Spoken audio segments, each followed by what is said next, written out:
In the top stories, medical laboratories built past.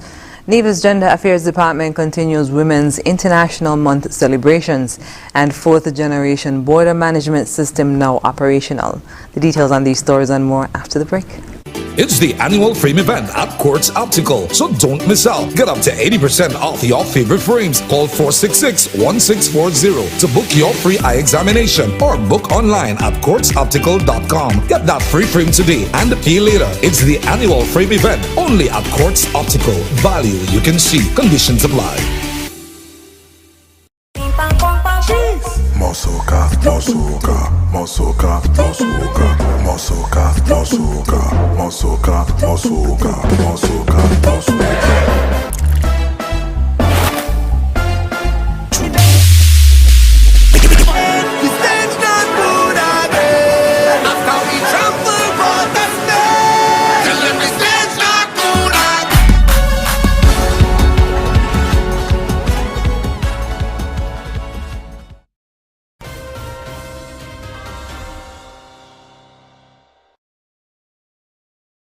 Hello and welcome to the ZIZ Channel 5 newscast. I'm Carla Barrage. A medical laboratories bill has passed in St. Kitts and Nevis, seeking to establish perimeters for local labs to operate.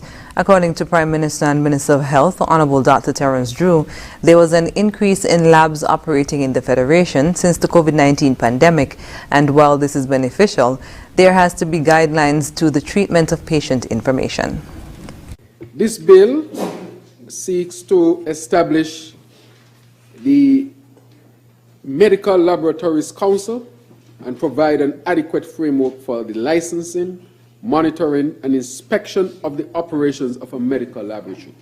Madam Speaker, as we speak, there is no real legislation around this, and this, of course, would make sure that there is no room for anyone to act in a way where they can just set up a laboratory and start to function as a business without the appropriate licensing, monitoring, and inspection. He spoke during a sitting of the National Assembly on Tuesday, saying that the bill is part of the administration's push to get the Joseph and Franz General Hospital accepted as an accreditation institution. It does encompass protocols for monitoring and maintaining the precision and reliability of testing processes. Personal qualifications stipulate the education, training, and certification requirements for laboratory staff, while specimen handling laws govern the proper collection, storage, and transport of biological samples. The Chief Medical Officer and the Ministry of Health, therefore, have advocated for the establishment of an adequate framework for licensing, monitoring, and inspection of the operations of medical laboratories. The purpose to propose medical laboratory bill, this seeks to ensure the quality, accuracy, and ethical standards of medical laboratory services, thereby safeguarding public health.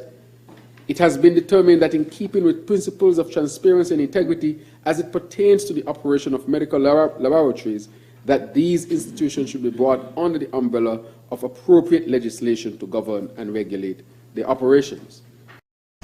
Prime Minister Honorable Dr. Terence Drew speaking during a sitting of the National Assembly on Tuesday. The Department of Gender Affairs in the Nevis Island Administration, NIA, will continue to commemorate Women's International Month with a variety of activities. A Women in Politics panel discussion is scheduled for Wednesday, March 27th at 2 p.m. at the Jessop's Community Center.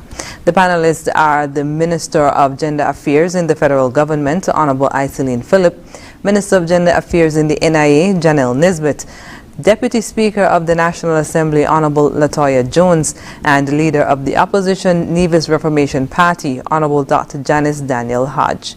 Catherine Seabrooks Wilkinson will moderate the conversation. Minister Nisbet extended an invitation to the public while speaking at the Nevis Island Assembly session on Tuesday. So I'm inviting any members of the general public who would like to attend that session to please come and join us. So that promises to be quite an engaging conversation where we discuss women in politics. On Thursday, March 28th, the NIA's Department of Gender Affairs will recognize women from across Nevis for their contributions to community development. So Heather Perkins will be awarded for her outstanding contribution to the service industry. Patricia Descent in early childhood. Aquila Maloney for law and law enforcement. Alison Atherton, communication and entertainment. And Lynn Manners for small business, as well as Roxanne Brooks for charity and volunteerism. I'm certain that all of us who've interacted with these women can agree that they are well deserving of this award. Activities conclude on Saturday at the Nevis Disaster Management Department, where women will be able to attend a Women and Work Mind Management session led by Jevon Flanders Dyer from 9 a.m. to 3 p.m.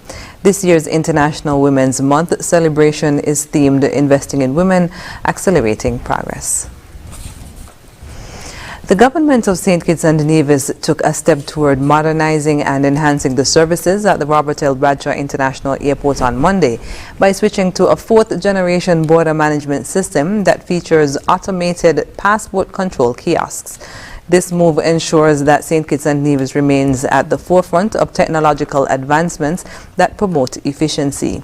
The new system integrates the online entry application KNA Travel Form, facilitates e-visa processing payment, and features the advanced passenger information API dashboard, among other systems. Prime Minister and Minister of National Security, Honorable Dr. Terence Drew, signed the agreement for the kiosk machines. Dr. Drew was also one of the first persons to utilize one of the kiosks. He described the system as efficient and user-friendly and noted that its introduction is in keeping with the government's build-out of its Sustainable Island State agenda.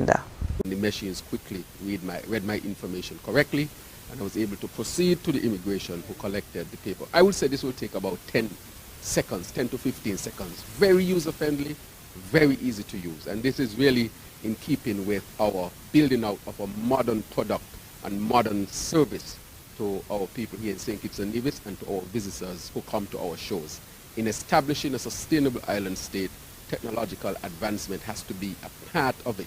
And this is a next step in that direction. So I can say to all people here in St. Kitts and Nevis, we are quickly becoming more modernized.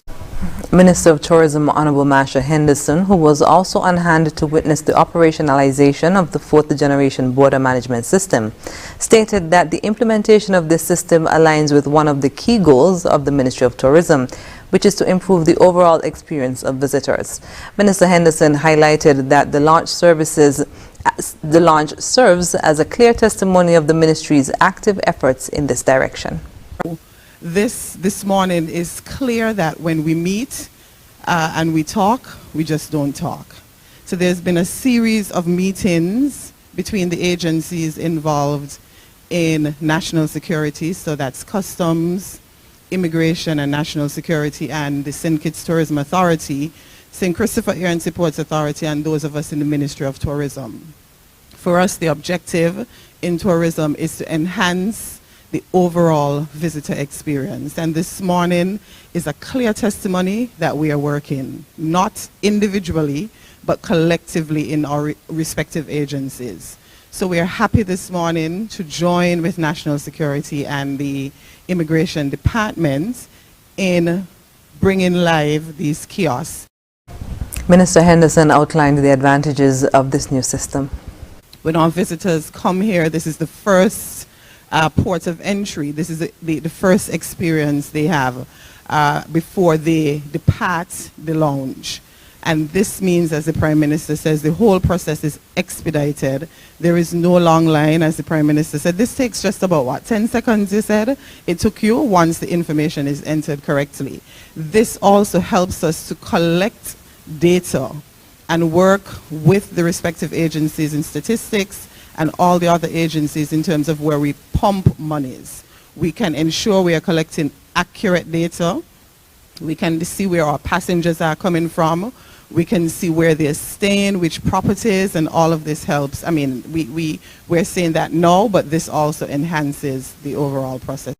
The system will initially cater to returning nationals and persons bearing passports from member states of the Organization of Eastern Caribbean States, OECS.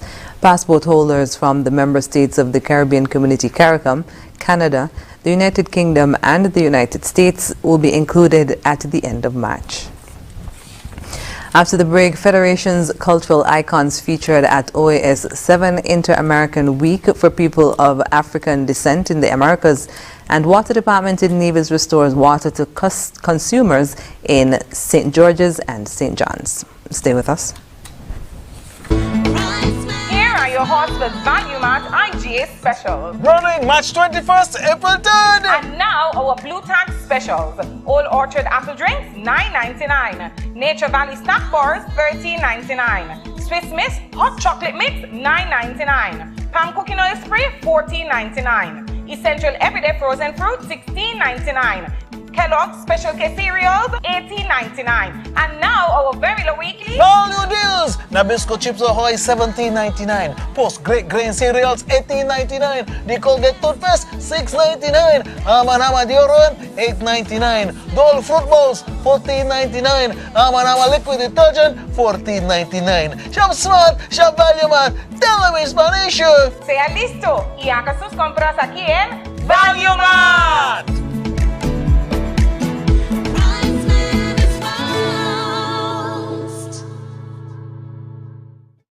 National Home Loans.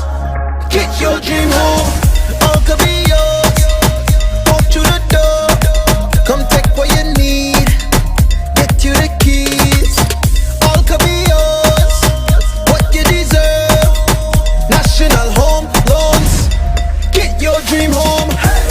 Get your dream home. Get your dream home. National Home Loans. Get your dream home. National Home Loans. Home ownership made easy. When you're with National, you're home.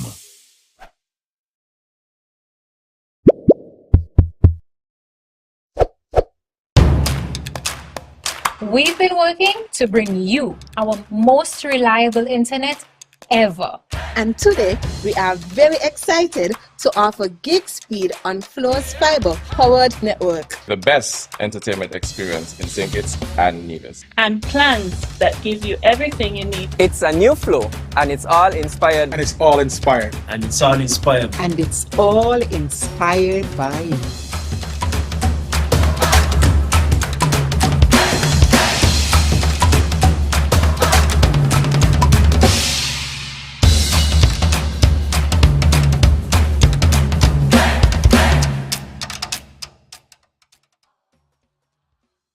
Healthwise on ZIZ TV, Mondays at 8:30 p.m.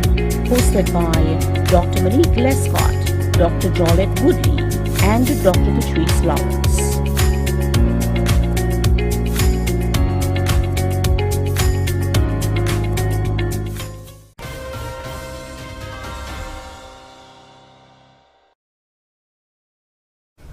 Welcome back. Two of the Federation's cultural icons are being prominently featured this week alongside other historically renowned figures from Latin America and the Caribbean at the Organization of American States 7 Inter-American Week for People of African Descent in the Americas. Lorna Ava Henry of St. Kitts and the late David James Freeman of Nevis were spotlighted as two champions for the promotion of African or Black culture and identity, who in their professional and daily lives and through their body of work have shaped their societies with their contribution to arts and culture and made a significant contribution to St. Kitts and Nevis and the region at large. The celebration takes place within the framework of the United Nations General Assembly resolution, which proclaimed 2015 to 2024 as the Decade of People of African Descent.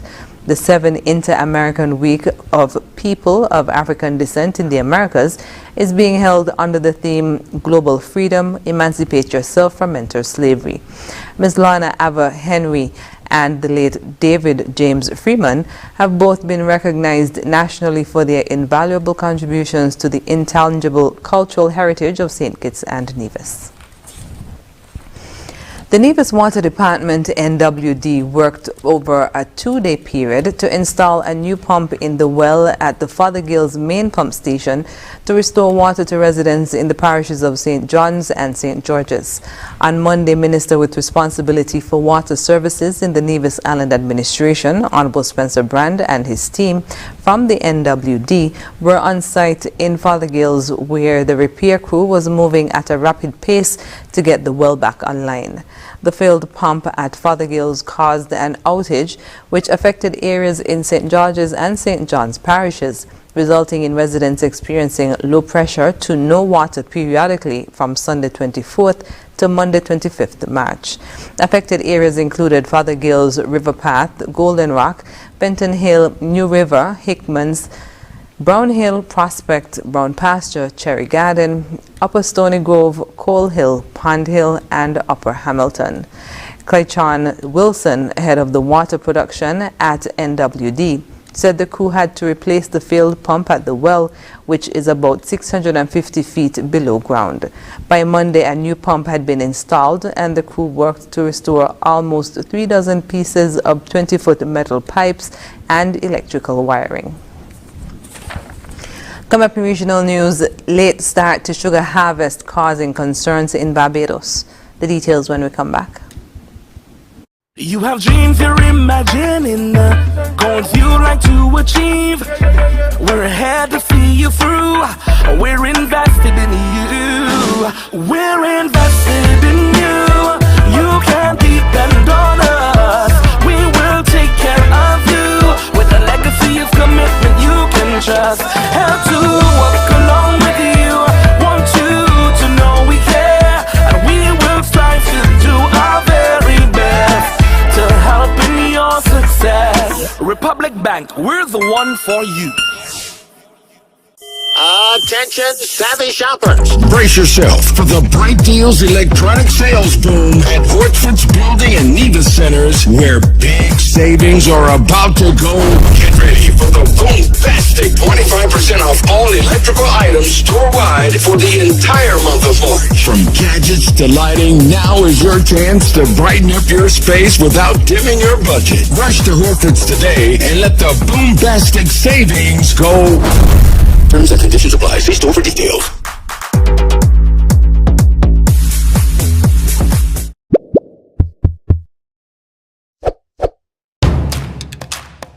We've been working to bring you our most reliable internet ever.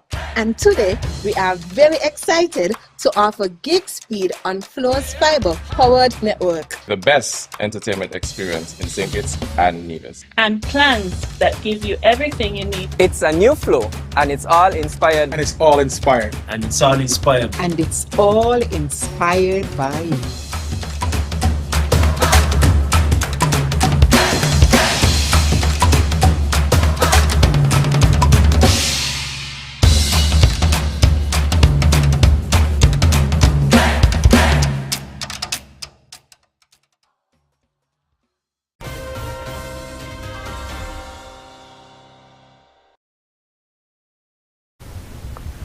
And we're moving now to news on the regional scene.